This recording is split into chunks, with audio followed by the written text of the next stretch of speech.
ഇന്ന് നമുക്ക് പാല് കൊണ്ടുണ്ടാക്കുന്ന പാലാമുഞ്ചൽ ഉണ്ടാക്കാം. ഇത് ആന്ധ്രാപ്രദേശിലത്തെ ഗോദാവരി എന്ന് പറഞ്ഞിട്ടുള്ള സ്ഥലത്തെ ഒരു സ്പെഷ്യലായിട്ടുള്ളൊരു സ്വീറ്റാണ് കേട്ടോ. അപ്പോൾ അത് ഉണ്ടാക്കാനായിട്ട് അരമുറി നാളികേരമാണ് എടുത്തേക്കുന്നത്. അതായത് ഒരു നാളികേരത്തിൻ്റെ പകുതി. അത് ഇതുപോലെ കട്ട് ചെയ്ത് പീസാക്കിയിട്ട് മിക്സി ജാറിലേക്ക് ഇട്ട് കൊടുക്കാം. ഒപ്പം തന്നെ 2 ഏലക്കായയുടെ കുരു മാത്രം എടുത്തിട്ടുണ്ട്. ഒരു 1/4 ടീസ്പൂൺ ജീരകം കൂടെ ചേർത്തിട്ടുണ്ട്. ചേർത്തിട്ട് നന്നായിട്ടൊന്ന് ചതച്ചെടുക്കുകയാണ് വേണ്ടത്. വെള്ളമൊന്നും ചേർക്കാതെ വേണം, ഒന്ന് ക്രഷ് ചെയ്തിട്ട് എടുക്കുക കേട്ടോ. അതുപോലെ നന്നായിട്ട് തരിതരിയായിട്ട് ക്രഷ് ചെയ്തിട്ട് മാറ്റി വയ്ക്കുക.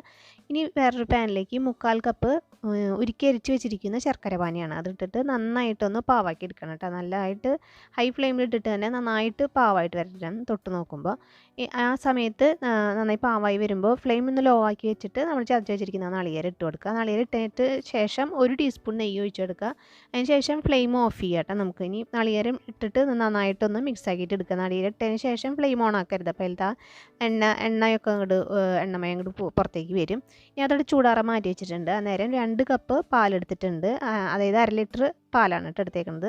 അതിലേക്ക് 2 ടീസ്പൂൺ പഞ്ചസാരയും 1 നുള്ള് ഉപ്പും കൂടെ ചേർത്തിട്ടൊന്ന് തിളപ്പിക്കാനായിട്ട് വെക്കുക.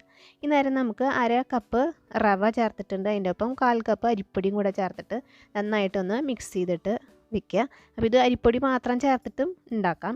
ശരിക്കും ഇതിൽ നമ്മൾ ഈ കടലപ്പരിപ്പും കൂടെ ചേർക്കാറുണ്ട് കേട്ടോ. അതിൻ്റെ ഒരു ഫില്ലിങ്സിന് വേണ്ടിയിട്ടാണ് നാളികേരത്തിൻ്റെ ഒപ്പം നമ്മളത് ചേർക്കുന്നില്ല.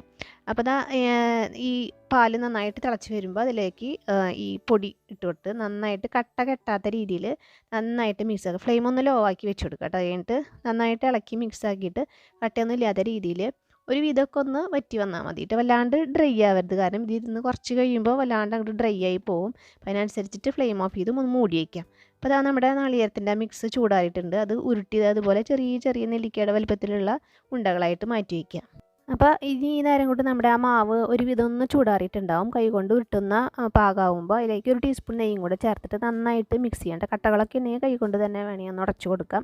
എന്നിട്ട് നന്നായി കയ്യിൽ കുറച്ചും കൂടെ നന്നായിട്ട് നെയ്യ് തടവിയതിന് ശേഷം ഇത്തിരി വലിയ ഉരുളകളായിട്ട് തന്നെ ഉരുട്ടിയെടുക്കാം. നമ്മുടെ കോഴിക്കോട്ടൊക്കെ ഇതുപോലെ തന്നെയാണ് ഏകദേശം ഉണ്ടാക്കുക. അതിൻ്റെയൊക്കെ ഒരു രൂപത്തിൽ തന്നെ വരും. പക്ഷേ ഇത് നമ്മൾ ഫ്രൈ ആക്കിയിട്ട് എടുക്കുന്നുണ്ട് എന്ന് മാത്രം.